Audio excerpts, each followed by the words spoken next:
අවාසනාවන්ත සිදුවීමක් අපේ ලක්මුතු සහෝදරයට වෙලා තියෙනවා. මම හිතන්නේ අතුරුගිරිය ප්‍රදේශයේදී අපේ කණ්ඩායම් කිහිපයක් ගියා බලපිටියෙන් අම්බලන්ගොඩින් රත්ගමින් සහ දොරන්දුවෙන් මුතු සහෝදරය ඇතුළු අනෙක් පිරිස ගමන් කරේ අතුරුගිරිය ප්‍රදේශයට. ඒ අවස්ථාවේදී ඔහු සහ අපේ සහෝදරයෝ 3 දෙනෙක් අවස්ථාව එතන ඉඳලා තියෙනවා.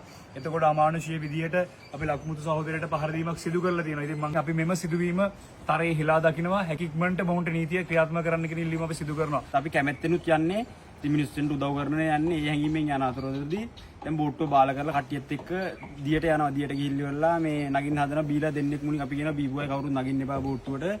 අපට ඕන මිනිස්සුන්ට උදව් කරලා මේ මිනිස්සුන්ට තියෙන දේ බෙදා හරින්න විතරයි මෙතන. ඊට පස්සේ එක්කෙනෙක් අපට දෙනවා ගෙවල් එහෙම තියෙනවා නම් පෙන්වන්න කියලා.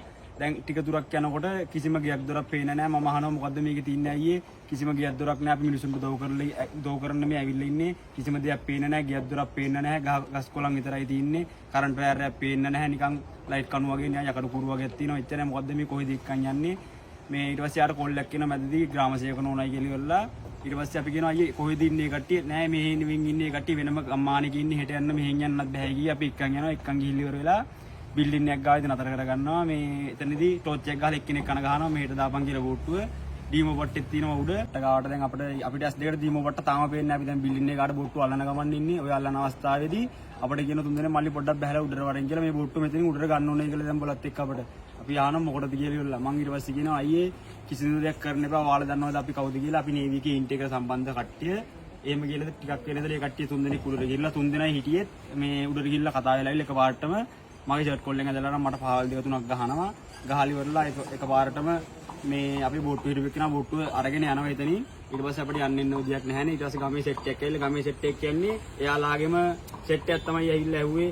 අන්තිමට ඉතින් මේ ඒ කට්ටියම අපිව ටීවිල් එක දාගෙන මේ යකඩ පොළුයි හොකි පිටි ඒ වගේ දේවල් ටීවිල් එකේ තිබ්බා. ඊට පස්සේ ඒකෙන් ආයෙ අපි ටික දුරක් අරන් ගිහිල්ලා නතර කරගෙන ලොරියකට දාගත්ත ෆීචර් ලොරි භාගයකට ඒකෙන් අරන් ගිහිල්ලා පන්සලක දාන්න කියලා ඉතින් ඊට පස්සේ ආයෙ අපි හිටපු තැනට ගිහිල්ලා දැම්මා කෝල් එකක් දෙකක් එනකොට.